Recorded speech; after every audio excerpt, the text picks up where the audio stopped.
Kunin lang po natin yung katas niya.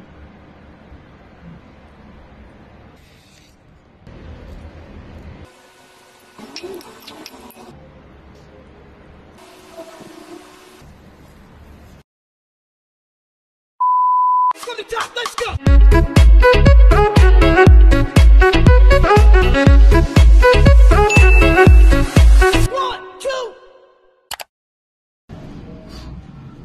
Hello guys! Welcome back to my channel.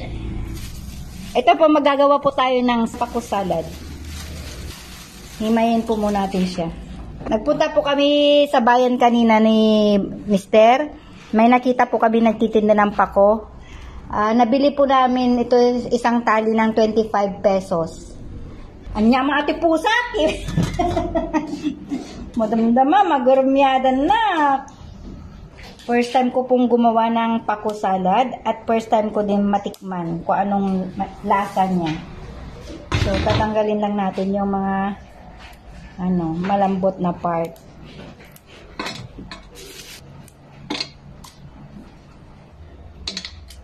Patitikman din natin si Bunso. Tingnan natin kung gusto niya ang gulay na ganito. Kasi si Kuya bukas pa darating. Ay, kung electric pan, mabalin na kay.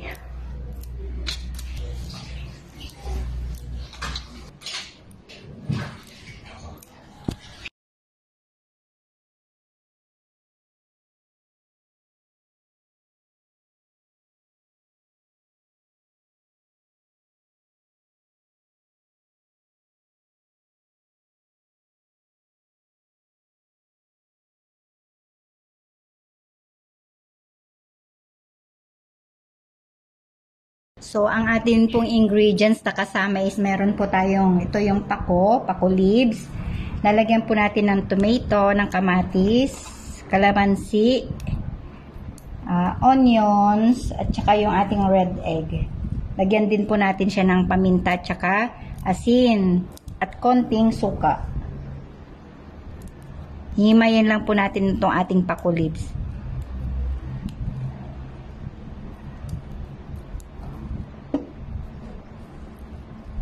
Yan, himayin ko lang po, balikan natin siya mamaya.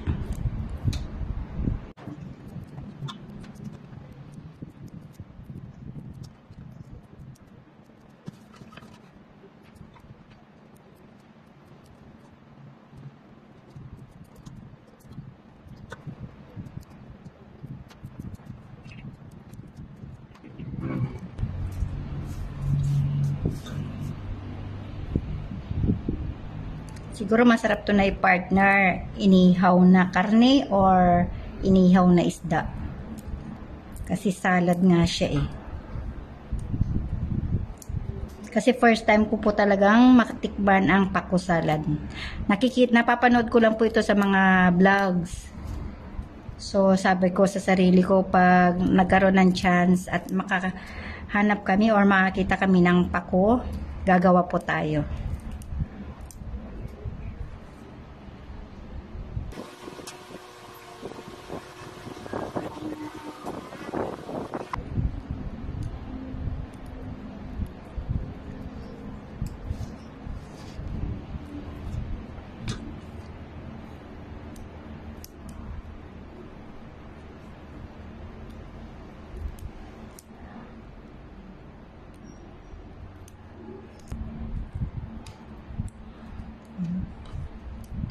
Yan, ito na po. Tapos na po tayong maghimay.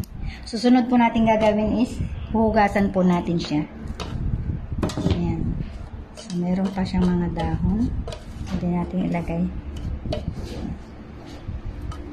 Ayan, ang gagawin po natin is ililipat po natin siya sa bowl. Sa malinis na bowl. Yan. Lipat po natin.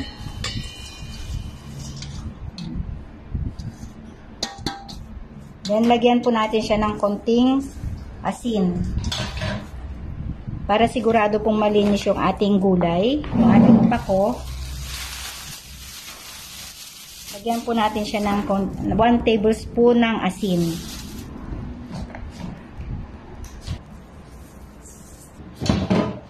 Kuha tayo ng tubig. Lagyan lang natin siya ng tubig.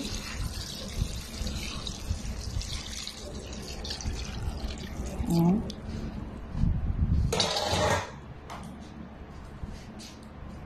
Then, ibabad lang po natin siya ng 5 to 10 minutes para matanggal po yung mga dumi ng ating pako. Ayan. May asin po yung ating tubig na nilagay. So, sisindihan po natin yung ating, pangalan nito, kawali na may tubig. Pakukulaan lang po natin. Then, pag kumulo po itong tubig na ito na nasa kawali, i-blanch po natin yung ating pako. Pa! Pahingin ng yelo! Pahingin ka lang ating yelo! Po tayo dito ng Tupperware. May tubig. Lalagyan po natin ng yelo. Kasi after po na ma-blanch natin yung ating pako sa mainit na tubig, dito po natin siya ilalagay.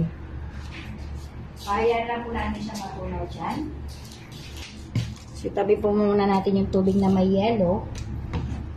At ngayon po tatanggalin na po natin yung ating pako sa ating pinagbabaran na water na may asin. So, tanggalin lang po natin. Para sigurado po natin malinis yung ating gagawing salad. I-drain natin.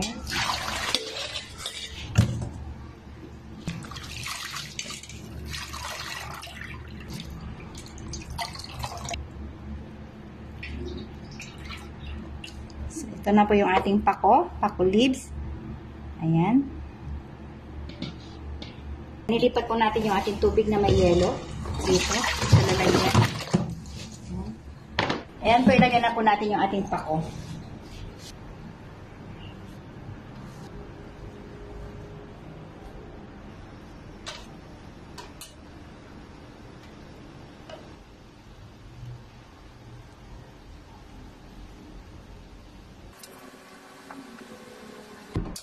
Patayin na natin yung apoy. Ayan. Pwede na po ito.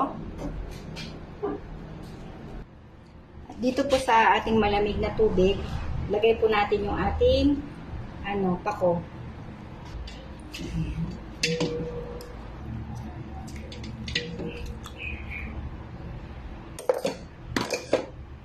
Tingnan natin yung mainit na tubig. Kayo.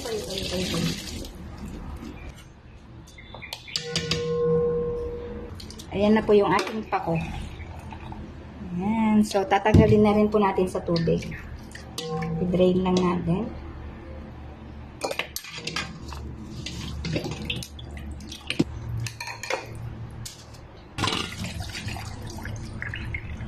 Ayan. So, i-drain lang po natin at ihanda na po natin yung ating mga ingredients. Ayan lang po natin matanggal yung excess water.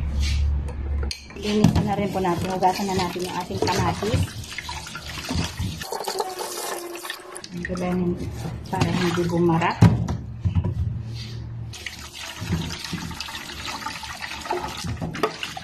Rin po natin yung ating sibuyas.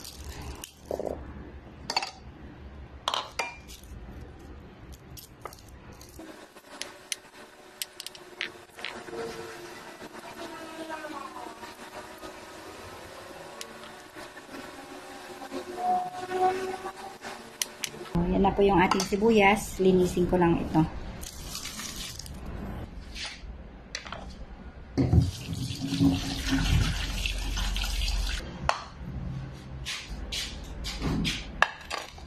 Alisin na po natin yung ating mga sibuyas.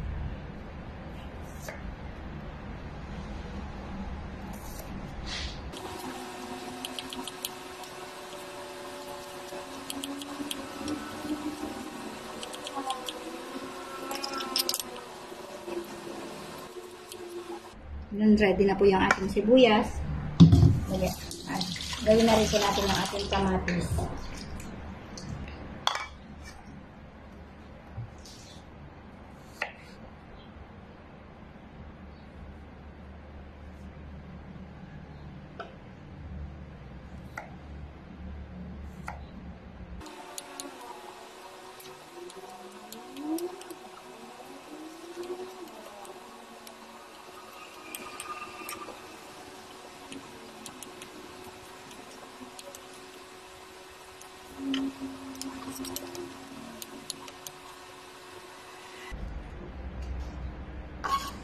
Ayan, ready na po yung ating sibuyas at saka kamatis.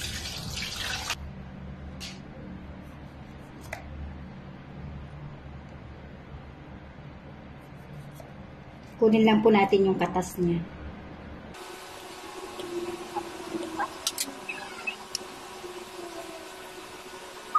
Wala pong kalamansi, pwede rin po yung ating lemon, dayap.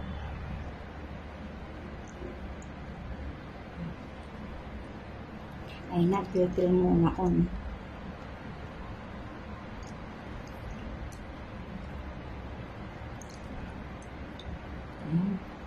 So, ito na po yung pinagpigaan natin. Tapon ko muna.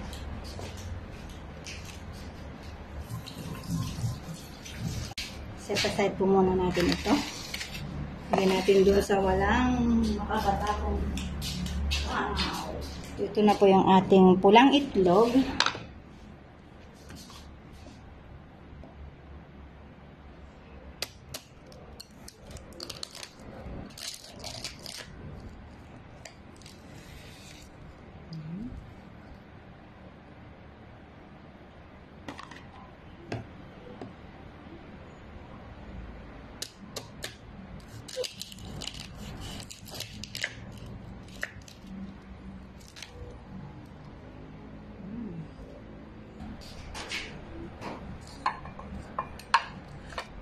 Balik natin. So, ilagay lang natin sa ganyan.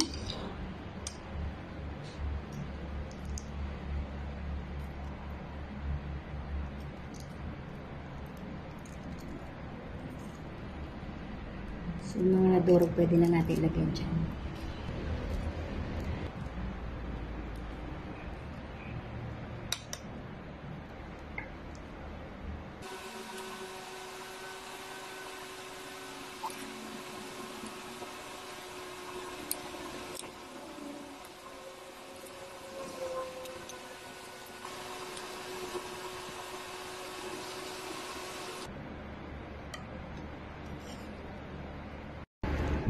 So, ready na po yung ating panglahok sa ating pako salad. Ayan. Una po natin ilalagay ngayon dito sa ating bowl is yung ating pako. Ayan.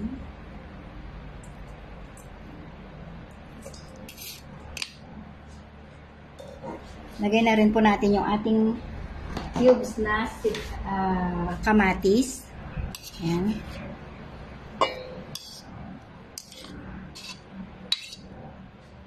Lagay na rin po natin yung ating sibuyas.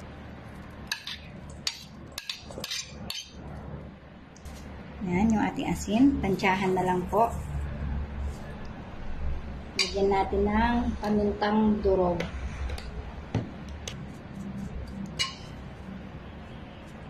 Ayan.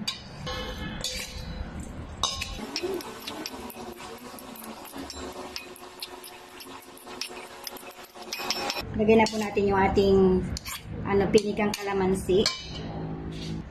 Dahan-dahan lang para hindi mailagay yung ating buto.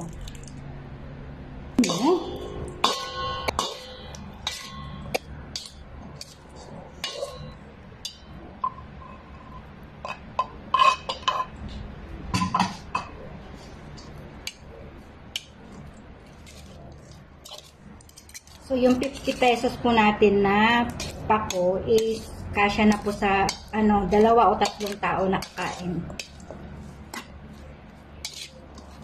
Ayan. So, isali na po sa ating lalagyan at ilagay na po natin yung ating final topping.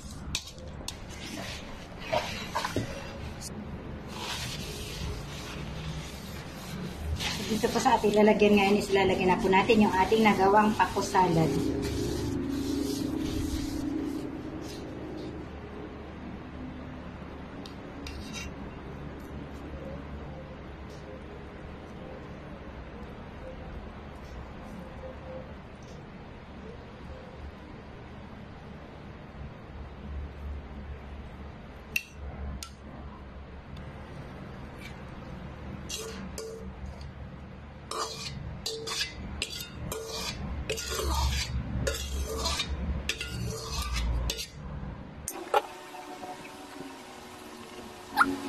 Yan po, ilalagay na po natin yung final toppings.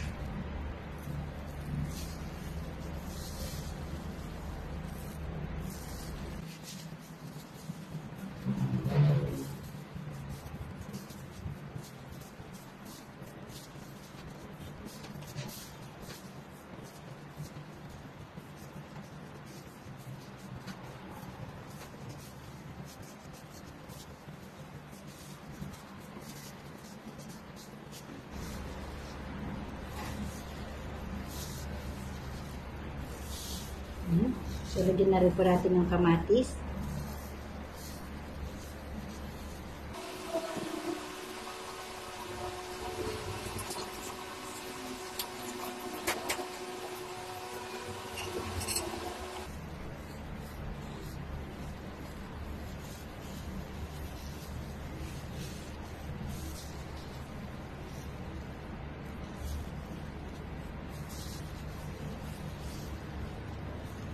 Ito na po yung aking paku salad. Ayan. Ayan na.